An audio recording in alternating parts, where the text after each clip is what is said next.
SSC MTS जो है वो 3 मई 2023 का प्रीवियस ईयर का क्वेश्चन सॉल्व करने जा रहा हूँ।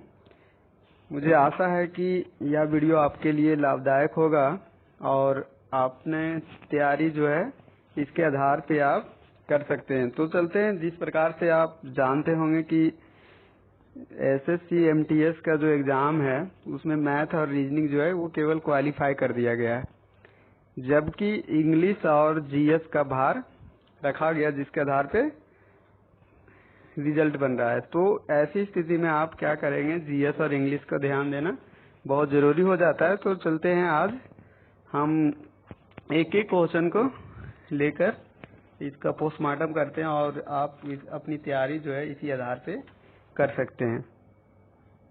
तो देखते हैं, आप पहला क्वेश्चन देखिए, स्क्रीन पे दिख रहा है कि निम्नलिखित में से किस सामाजिक धार्मिक समुदाय की स्थापना राजा राम मोहन राय ने की थी।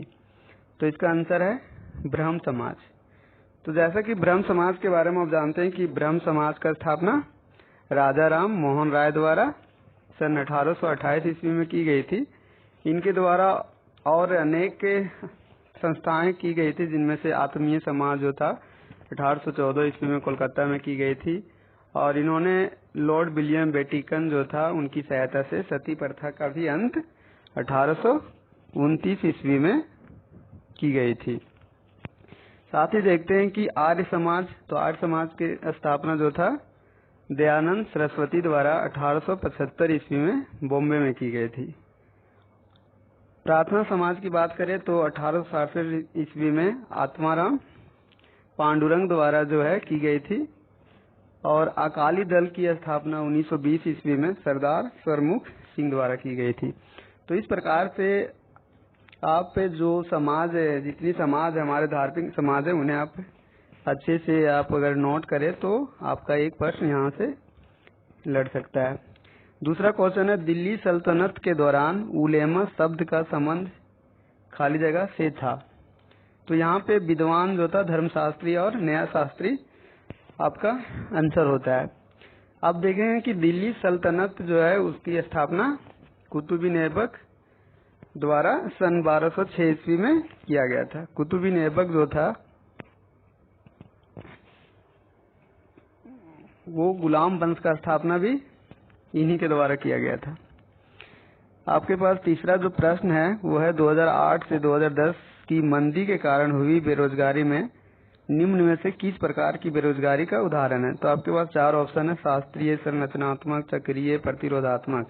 जिसमें शास्त्रीय कोई बेरोजगारी का रूप नहीं है। तो बेरोजगारी क्या है? बेरोजगारी एक ऐसी स्थिति है जिसमें कोई व्यक्ति काम करना चाहता है, काम करना जानता है, लेकिन उसे काम नहीं मिलता है। तो ऐसी स्थिति को हम बेरोजगारी कहते हैं। जिसमें से आप देखेंगे जैसे खुली बेरोजगारी, छिपी बेरोजगारी, जिसे हम परछन बेरोजगारी भी कहते हैं, साथ ही शिक्षित बेरोजगारी होते हैं। संरचनात्मक जो बेरोजगारी होता है एक ऐसी बेरोजगारी है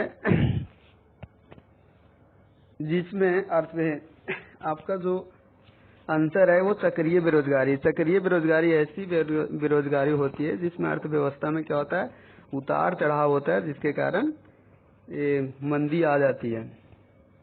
अगला प्रश्न हम देखते हैं चौथा, जिनमें लिखा है कौन सा पादप उत्तक मृदा से जल और खनिज पोषकों के तनों और पत्तियों तक पहुंचाने के लिए उत्तरदायी है। तो आपके पास ये 4 ऑप्शन है, पेरेनिकाइमा है, कोलेरेनिकाइमा है, फ्लोएम है और जाइलम है। तो जाइलम मीन्स जड़ है और फ्लोएम मतलब फल। तो जाइलम जो है वह क्या करता है, जड़ से जल खनिज को क्या कर लेकर पत्तियों तक भेजता है और पत्तियां भोजन बनाकर सारे पौधे में पहुंचाता है। वहीं पर पत्तियां जो होती है उनके द्वारा बने भोजन जो होता है वो पेड़ के सभी भागों में पहुंचाता है। तो इस प्रकार से फ्लोएम जो हो गया फल मतलब पत्तियां और जाइलम मतलब जड़ जो जल और खनिज पहुंचाता है। पांचवा प्रश्न है, किसी अम्ल और किसी क्षारक के बीच होने वाली अभिक्रिया क्या कहलाती है। ये सीधा सीधी प्रश्न क्या है, परिभाषा से, जिसको हम क्या कहते हैं, उदासीनीकरण अभिक्रिया, न्यूट्रलाइजेशन रिएक्शन कहते हैं। और जो ऑप्शन हमारा ऑक्सीकरण अभिक्रिया। ऑक्सीकरण अभिक्रिया में क्या करता है कि जो इलेक्ट्रॉन त्याग कर क्या करता है, आयन की वृद्धि करता है। जैसे उदाहरण के लिए हम सोडियम जो है, हमारा परमाणु जो भार है उनकी कितनी है, 11 परमाणु संख्या। तो ये क्या करेगा, यदि दूसरे से अभिक्रिया करेगा तो एक इलेक्ट्रॉन त्याग देगा और क्या करेगा, प्लस बनाएगा। संघनन जो है वो क्या है कि एक ऐसी अवस्था है जिसमें जो गैस होती है वह द्रव अवस्था में परिवर्तन होता है। अगला क्वेश्चन है 6, कर्नाटक के गुलबर्गा में स्थित बहमनी स्मारक वस्तुकला ... शैली का दर्शाते हैं। तो इसका आंसर हो रहा है दक्कन।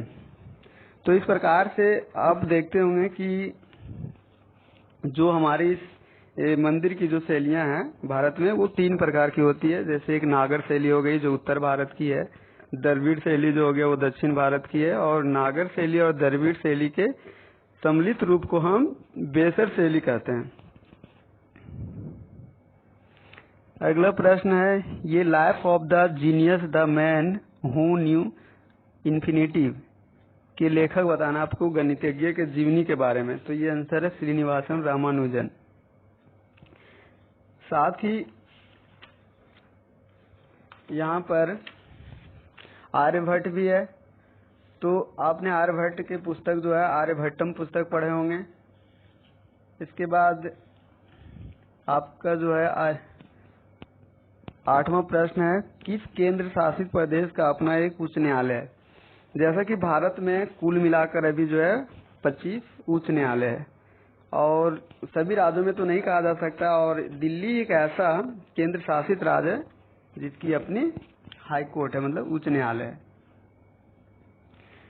प्रश्न संख्या जो 9 है, दुनिया में सबसे पुराना टेनिस टूर्नामेंट कौन सा है। तो यहाँ पे आपका है French open, Australian open, US open, Wimbledon. तो इस प्रकार से 4 तरह के हैं, लेकिन ये चारों में जो है सबसे पुराना जो है आपका आंसर लिखा हुआ विंबलडन, जो क्या है इंग्लैंड में होता है।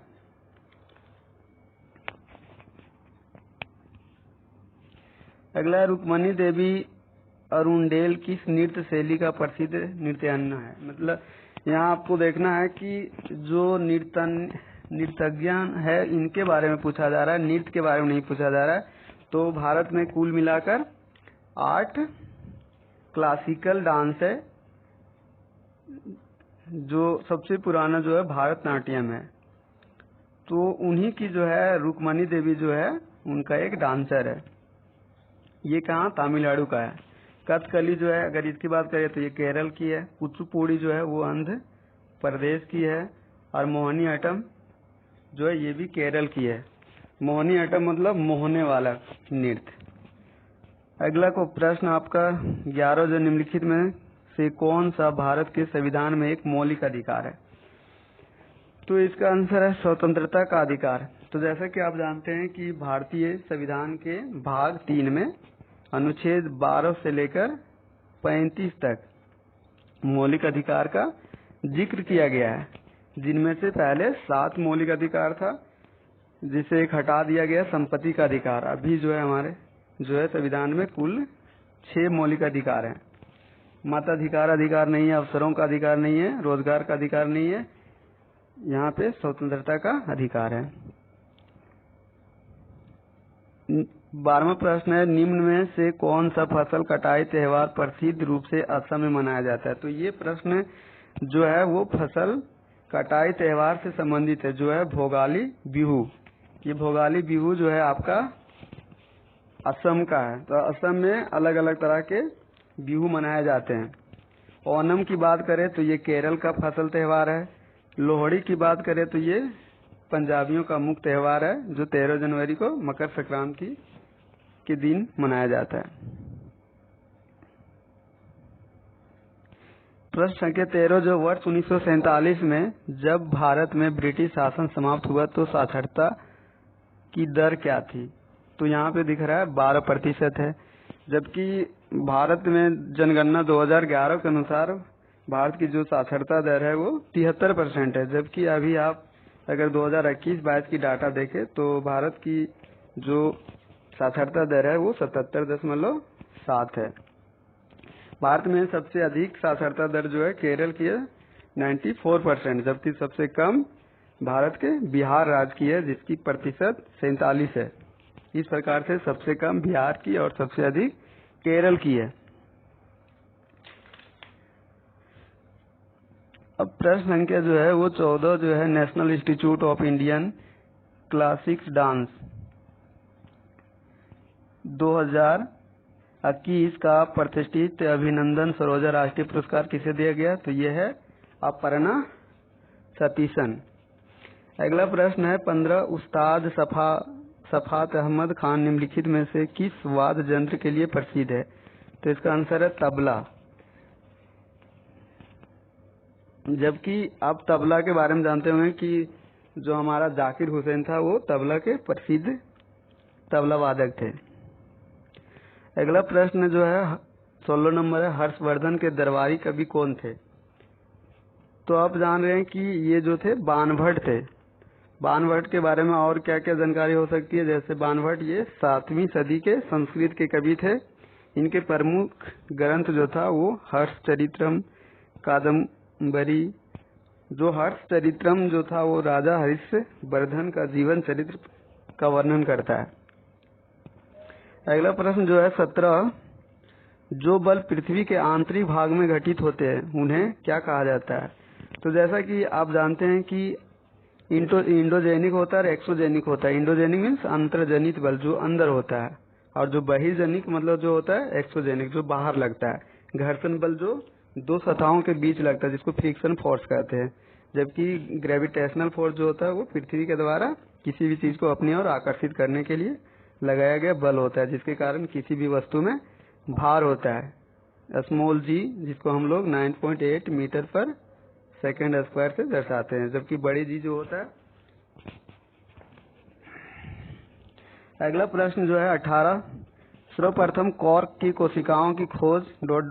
ने 1665 में की थी। तो आपने इसको अगर 8वीं वर्ग में या तो 9वीं वर्ग में अगर कोशिका चैप्टर पढ़े होंगे तो वहाँ पे आप देखे होंगे कि इसकी रॉबर्ट हुक ने 1665 ईस्वी में कोशिका का खोज किया था। ये कोशिका क्या है, मीन सेल क्या है? तो सेल जो होता है सबसे स्मॉलेस्ट पार्टिकल होते हैं हमारे लाइफ का। किसी भी जो एनिमल्स होते हैं या प्लांट्स होते हैं उनके सबसे स्मॉलेस्ट पार्ट जो होते हैं वो सेल होते हैं, और सेल से ही कोई भी जो क्रीचर जो होते हैं वो बने होते हैं, कोई भी जीव बने होते हैं। एडवर्ड जेनर की अगर हम बात करें तो ये एडवर्ड जेनर जो थे वो चेचक के टीका जो है उनका खोज किया था। जबकि लुएन हुक का बात करें तो इनका खोज जो है जीवाणु का खोज किया था। और थियोफ्रेस्टस जो था वनस्पति विज्ञान के पिता के रूप में जाना जाता है। अगला प्रश्न जो है चुनाव कानून संशोधन विधेयक 2021 भारत के खाली जगह मंत्रालय से संबंधित है। तो चुनाव कानून यहाँ दिया हुआ है तो साफ पता चल रहा है कानून और न्याय होगा, क्योंकि पृथ्वी विज्ञान अगर यहाँ पर मौसम विभाग से संबंधित रहता तो ये हो जाता। जनजातीय कार्य जो है SC और ST से संबंधित रहता तो हो जाता। गृह मंत्रालय कोई आपदा प्रबंधन रहता या देश के अंदर कोई रहता तो इस तरह होता। अगला प्रश्न जो है 20वां हमारा वह है प्रार्थना समाज के संस्थापक कौन थे? तो आपने पहले भी प्रश्न संख्या 1 में हमने बताया कि जो प्रार्थना समाज का जो संस्थापक हैं वो आत्माराम पांडुरंग थे, जिन्होंने क्या किया था, केशव चंद्र की सहायता से इनकी स्थापना की थी।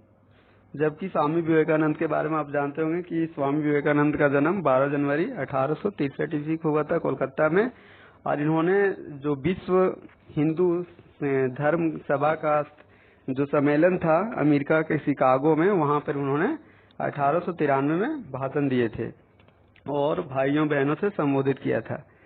साथ ही इन्होंने 1893 में परमहंस के नाम के जो है रामकृष्ण परमहंस की स्थापना किया था। अगला प्रश्न है किस राज्य सरकार ने पंचामृत योजना की शुरुआत की थी? तो पंचामृत योजना जो है ये यूपी सरकार द्वारा 4 मई को शुरू की गई थी 2023 ईस्वी को, और ये जो है मुख्य रूप से सिंचाई की एक विशेष पद्धति है जिसके द्वारा पानी और खाद की बचत होती है, और मुख्य रूप से गन्ने की खेती के लिए यूपी सरकार जो है योगी के द्वारा शुरू की गई थी। अगला प्रश्न है सरकार का हस्तक्षेप चाहे वह मांग के विस्तार करने के लिए हो अथवा उसे कम करने के लिए उसे क्या कहते हैं, तो ये होगा स्थिरीकरण कार्य। अगला प्रश्न है ताशमा, एक हॉकी टीम में मैदान पर कितने खिलाड़ी होते हैं। तो अगर आप ये खिलाड़ियों की संख्या अगर आप कर लेते हैं तो आप यहाँ से भी एक मार्क्स उठा सकते हैं। तो आप देख सकते हैं कि जो 11 खिलाड़ियों की जो संख्या है उसमें हम देखेंगे कि 11 किसमें होते हैं, तो क्रिकेट हो गया, फुटबॉल हो गया, हॉकी हो गया, इनकी संख्या 11 होती है। जबकि सबसे अधिक जो खिलाड़ियों की संख्या जो होती है वो रग्बी फुटबॉल में होती है, इनकी संख्या 15 होती है। जबकि net ball, water polo, handball ये सभी में 7 खिलाड़ी होते हैं। और खो खो और बेसबॉल में कितने होते हैं, 9 खिलाड़ी होते हैं, 14 खिलाड़ी किसी में नहीं होते। अगला प्रश्न है 24, किस नदी को दक्षिण गंगा के नाम से जाना जाता है। तो आपको पता होगा कि भारत की सबसे बड़ी नदी गंगा नदी है, जिसकी लंबाई कहीं कहीं 2500 कहीं कहीं 2510 किलोमीटर रहती है। जबकि अगर दक्षिण भारत की बात करें, प्रायद्वीपीय भारत की बात करें, तो वो सबसे बड़ी नदी गंगा नदी है, जिसको दक्षिण गंगा के नाम से भी जानी जाती है। इस नदी की जो विशेषता है वो है कि ये दक्षिण भारत की सबसे बड़ी नदी भी है और महाराष्ट्र के नासिक से निकलती है और भारत की जो बंगाल की खाड़ी है इसमें गिरती है। इसकी कुल लंबाई 1465 किलोमीटर है और इसकी सहायक नदी जो है वो प्राणहिता, इंद्रावती, पूर्णा आदि है। अगला और अंतिम प्रश्न है, गोरखपुर भारत के खाली जगह रेलवे का मुख्यालय है। तो यहाँ पे आपका आंसर है उत्तर पूर्वी भारत। तो आपको पता होगा कि भारत में पहले कितनी 17 था और एक अगर हम कलकत्ता मेट्रो की बात करें तो कुल मिलाकर रेलवे मुख्यालय की संख्या 18 थी। लेकिन भारत में एक और रेलवे जोन बनने के कारण जो था दक्षिणी तटीय रेलवे विशाखापत्तनम के होने के कारण अब हमारे कुल मिलाकर रेलवे जोनों की संख्या 19 हो गई।